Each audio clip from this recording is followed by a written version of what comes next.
இல்லாத மறுமையில நாளைக்கு அந்த மறுமையுடைய வாழ்க்கையை சொல்றாங்க, அதுக்கு எந்த முடிவு கிடையாது. காலின ஃபீஹாவதா, அது சொர்க்கமா இருந்தாலும் முடிவு இல்லாம போயிட்டு இருக்கோம், அந்த நரகமா இருந்தாலும் முடிவு இல்லாம போயிடும். அப்படிப்பட்ட வாழ்க்கையில் அல்லாஹ் சுப்ஹானஹு வ தஆலா என்ன செய்யலாம், நமக்கு வெற்றியை தரா. எப்போ இந்த உலகத்துல நம்ம டீல் பண்ணி வாங்கலாம்.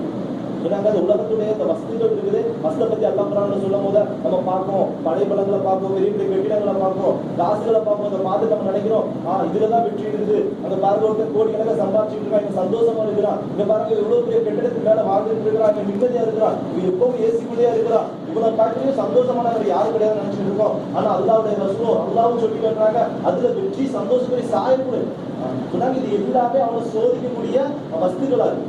அவன் சொன்னா அல்லாஹ் சுப்ஹானஹு வ தஆலா குர்ஆன்ல சொல்லிட்டான்னு சொன்னா, உலகத்துடைய வஸ்துகள் இருக்குது ஒவ்வொன்றும் அது எதுக்காண்டி கொடுக்கப்பட்டுச்சு. இவன் என்ன செய்யறான், இந்த உலகத்துல அல்லாஹ்க்கு கட்டுப்படுறான், அந்த வஸ்துக்களை கொண்டு அல்லாஹ்க்கு கட்டுப்படுறானா இல்ல அல்லாஹ்க்கு மாறு செய்யறான்னு சொல்லி சோதிக்கிறதுக்காண்டி கொடுக்கப்பட்டுச்சு.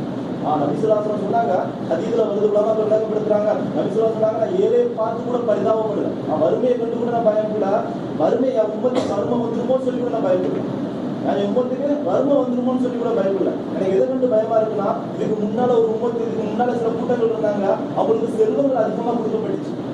அவங்க என்ன செஞ்சாங்க, அந்த செல்வத்தின் அதிகத்தால என்ன செஞ்சாங்க, அல்லாஹ்க்கு கட்டுப்படுறதா, அல்லாஹ்க்கு வணங்குறதா, அல்லாஹ்க்கு என்ன செய்யற, அல்லாஹ்க்கு நன்றி செலுத்துறதா மாறு செய்ய ஆரம்பிச்சாங்க. கடைசி அந்த என்ன செஞ்சுச்சு, அல்லாஹ்வுடைய வேதனை எவ்வளவு கொண்டு வந்துருச்சு, அது கொண்டு அந்த முழு கூட்டமும் அழிக்கப்பட்டுச்சு. இதே மாதிரி என்னுடைய உம்மத்துக்கு 1000 நினைச்சு நான் பயப்படுறேன் அப்படின்னு சொன்னாங்க. இந்த செல்வங்களும் உலகத்துடைய ஆட்சி அதிகாரங்களும் இருந்தது அல்லாஹ்வுடைய அருள் கூட கிடையாது, மாறாக அல்லாஹ்வுடைய வேதனை. சஹாபாக்களுக்கு யாராவது சஹாபாக்களுக்கு அவங்களுடைய அன்றைய தேவை போக கொஞ்சம் எக்ஸ்ட்ரா கிடைச்சுன்னா அவங்க பயப்படுவாங்க, ஐயோ அல்லாஹ் தன்னுடைய வேதனை கொண்டு நம்மளை பிடிக்க போறானா, இல்ல அல்லாஹ் நாளைக்கு மறுமையை கூடிய உலகத்திலே தந்துட்டானான்னு சொல்லி பயப்படுவாங்க. நீங்க பாருங்க, நான் இன்னைக்குள்ள தேவையில்லை, நாளைக்குள்ள தேவையில்லை, என்னுடைய குழந்தை அதுவே குழந்தை வாழ்றதுக்கு நான் தேவை என்ன செஞ்சுக்கிறேன், நான் இப்ப சேர்த்து கொண்டு இருக்கேன், அதுக்காக என்னோட முழு வாழ்க்கையில செலவழிச்சு அசலான விளங்கணும். இந்த உலகம் கண்டிப்பா ஒரு நாள் முடிஞ்சு போயிடும். உலகத்துடைய இன்பமா இருக்கும், அது கண்டிப்பா ஒரு நாள் முடிஞ்சு போயிடும். உலகத்துடைய துக்கமா இருக்கும், அது கண்டிப்பா ஒரு நாள் முடிஞ்சு போயிடும். ஆனா மறுமையுடைய இன்பம் இருக்கட்டும், மறுமையுடைய துக்கம் இருக்கட்டும், அது நிரந்தரமானது. அந்த வாழ்க்கையை தயாரிப்பு செய்யறத நம்மள அறிவோம். அப்படி சொல்ல சஹாபாக்களை கூட்டி கேட்டாங்க, உங்கள்ட்ட யார் அறிவாருன்னு கேட்டாங்க.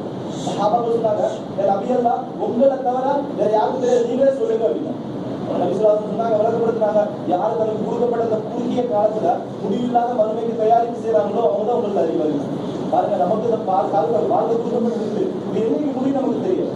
பெரிய பெரிய சஹாபாக்கள் நபிமார்கள் பயந்தாங்க. சொன்னாங்க, நபி ஸல்லல்லாஹு அலைஹி வஸல்லம் சொல்றாங்க, உலமாக்கள் விளக்கப்படுத்துறாங்க, நபி ஸல்லல்லாஹு அலைஹி வஸல்லம் சொன்னாங்க, நான் ஒரு சைடு சலாம் கொடுத்துட்டு மறு சைடு திரும்புறதுக்குள்ள என் உயிர் இருக்குமா எனக்கு பயமா இருக்குதுன்னா.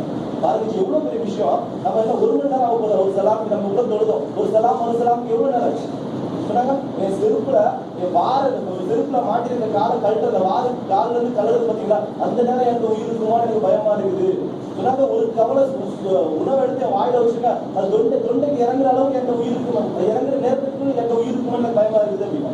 பாருங்க, அன்னைக்கு நம்ம எந்த அளவுக்கு தைரியத்துல வாழ்ந்துட்டு இருக்கோம், எந்த அளவுக்கு சொன்னாங்க தைரியத்தோட எந்த அளவுக்கு திமிர்ல வாழ்ந்துட்டு இருக்கிறோம். அல்லாஹ்வுடைய கட்டளை, அல்லாஹ்வுடைய பிடியை கொஞ்சம் கூட அச்சம், அல்லாஹ் நம்ம பிடிச்சிருவானே, நாளைக்கு மறுபடிய வாழ்க்கைக்கு நான் என்ன தயாரிப்பு செஞ்சுன்னு சொல்லி எனக்கு கொஞ்சம் கூட அதை பத்தி கவலை. பாருங்க, ஒரு சின்ன பயணம் 3 நாள் ஜமாத் கிளம்பி வரும்.